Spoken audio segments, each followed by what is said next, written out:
Hello once again, Martin Popoff here, back with another edition of Reliving Old Reviews as a Useless Tool of Confusion. This is the show where we look at an old review by band and figure out whether the guy got it right at the time. These are bands we've talked about much over the years, of course, and yeah, I like just seeing what people can compare things to. So it's kind of a review situation. So here we go. This is a review of the VIBRATORS, Pyromania. I remember getting this as a new release, loving it. It was a good, heavy enough, punky album.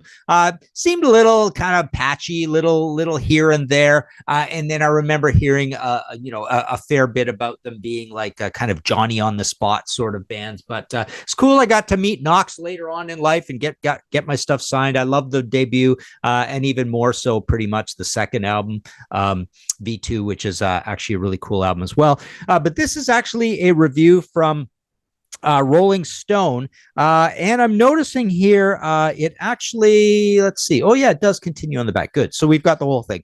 Okay, this is by Ariel Swartley, writing for Rolling Stone. Let's see what Ariel has to say. I don't know if that's a guy or a gal, but maybe it'll come clear through the review somehow. But anyways, let's see.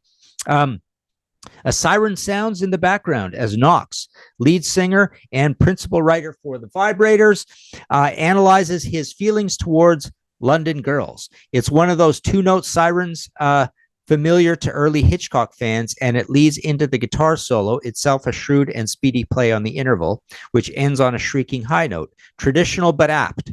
Though the VIBRATORS are connoisseurs of the immediate effect, the finale of Baby Baby satisfies because they turn the volume up, way up. They are also the craftsmen of punk. The Sex Pistols and the Clash fit the music to the feeling. The VIBRATORS fits the music to the words. Interesting. Pyromania works on the pleasure principle to a large extent. We're not going to be edified or evangelized or given the inside story on Britain's social ills. You broke my heart or wrecked on you, but that's all right with me. Much of the album is dildo music, highly developed technique in the service of pure and impersonal lust. As such, it is both tremendously satisfying and short-lived in the sense that the VIBRATORS are out to drive us crazy without going crazy themselves. Their control is a limitation. The difference between passion and mechanical stimulation, and it separates them from the Sex Pistols and the Clash, but not by much. Though the VIBRATORS' concerns are more limited, they contain the same all-or-nothing perspective.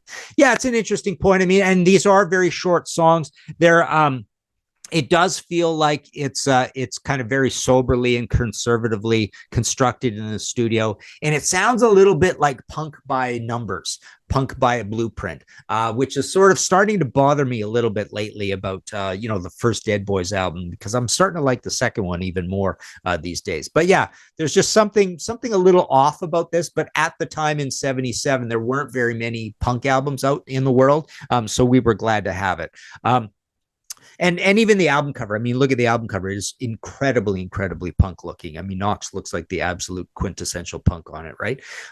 This band sneers with a Jagger-esque mix of self-mocking swagger and assumed modesty, but its real forte is conscious absurdity that never quite becomes parody. The Beach Boys of Piccadilly Circus, the VIBRATORS produce stunning bits of logic like used to be, things were so neat, can't spend my life out on the street. London Girls, there's so much detachment in the deadpan snarl and such intensity in the delivery and the music that you're forbidden not to take them seriously, which is a problem because I'd be more comfortable taking I Need a Slave, say, as a joke. The brutal beat and feral voices are cathartic, all threat and thunder, but these guys are singing quite sincerely about treating women like shit. And yet I'd rather be offended by the VIBRATORS than soothed by Stevie Nicks. Perched on the edge between awareness and avowal, the group encompasses both. This is very good writing too, but you expect that from Rolling Stone. I mean, these reviews are going to be pretty well written. Whether we know famously they get a lot of things wrong, but it is very well written. Keep it clean. Preaches against drugs over a metallic guitar that recalls the Velvet Underground's Heroin. It warns against razor blades, whips, and chains on an LP that celebrates whips and furs. And physical abuse. The soft, insinuating chorus sounds more cynical than helpful. when repeated over the jerky rhythms, there's irony at work here and implicit commentary on the band's own manipulations of the commercial interest in punk and the assumptions of the scene itself. The Vibrators do keep their business, the music clean, however sleazy their pose. But by examining their infatuation with control, they're able to raise it from a mere obsessional device into a kind of sensibility. At their best, they achieve the double vision of irony without the ironous emotional detachment. Pyromania kicks hard like a Zen master in order to enlighten. And if you don't want to think about it, you can dance to it just as well. All right, there you go. Very cool review. Gets it right. It's a long review. Really, spent some time on it. This is an album on Columbia, so I'm sure there was a little bit. I've seen ads for this album, so there was some promotion of it, both stateside and overseas. But yeah, very fair review, and kind of gets it right and gets to the heart of that. It plays around a little bit with that idea that this sounds a little bit. I mean, the Vibrators weren't around a long time before this album came out. They just kind of came out and started doing this kind of thing. So there you go. Vibrators, Pyromania. Hit like if you liked my review of this review. You can join our Patreon situation if you like, and that gets you onto our panels. We've got merch, all that kind of thing. Subscribe and all that stuff. But there you go.